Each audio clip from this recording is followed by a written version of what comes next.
happy birthday. Sabay lang ko mata. Tuloy-tuloy mo lang atang planong tibiyan mo. Kung sabay lang ko mata, ang maglilipat ka na po. Sa importante nga, tatlo tayo, pinagbiyan tayo.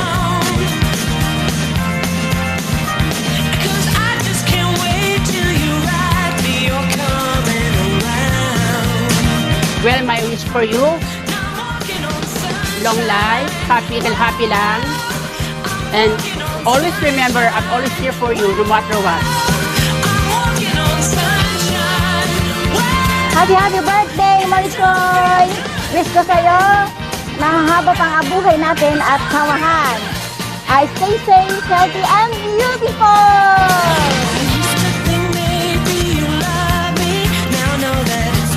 Sana, ang wish ko sa'yo, humaba pa yung buhay mo at nang marami ka pang matulungan, lalong-lalo yung apo mo at saka yung mga anak mo. Happy birthday, my friend. I love you!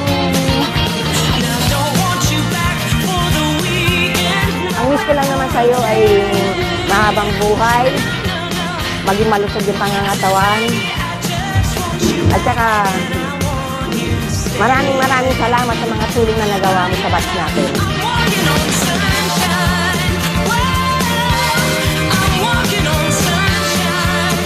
Happy birthday, Marlene! Naimbag na nagragsak na panagkasagay mo. Sapay ko ma, kiniapo Diyos sa kanayong ka, na nakaragsak, then naragsak, isi ikay panagbiyan.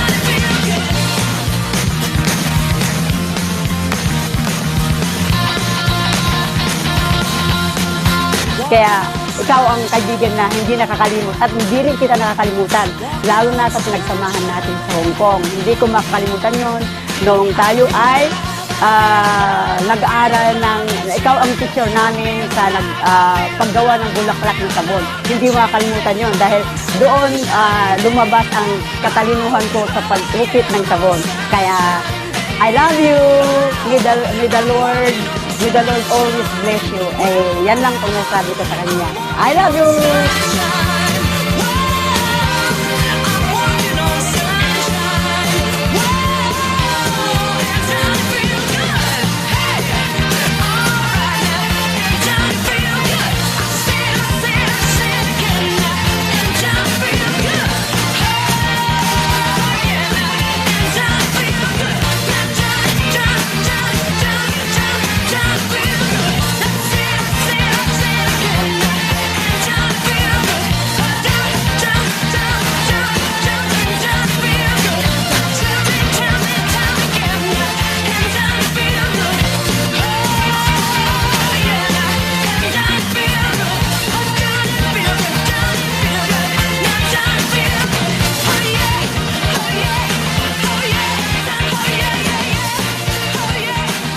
Birthday anak, salamat sa Panginoon at nakarating itong edad mo yun at nakarating din ako na 87 years old na ako napigsak pa.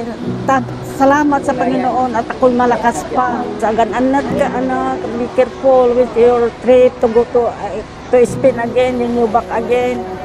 It's up to you if you want to get married again. It's up to you, your decision anak, kung mag-asawa ka muli. Kung yung kaligayahan mo, ayun ang tuparin mo. Basta huwag kang magkalimot sa Panginoon. Lagi sa Panginoon. Na magpatulong ka sa Panginoon para mabuhay tayo na walang hanggan. Salamat, Panginoon. Happy birthday, Auntie Marlene. We love you. Happy birthday, Tos! We love you! Yay!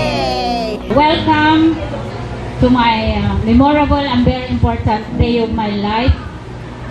Salamat sa inyo sa iyong mga pagdalo, sa inyong lahat. Una sa Panginoon, ang aking pasasalamat sa Kanya na tinupad niya yung aking simpleng pangarap na sa araw na to na makakasama ko ang mga pamilya ko, ang mga kaibigan ko, ang mga mahal ko sa buhay. Salamat sa inyong pagdating. Salamat sa oras na to.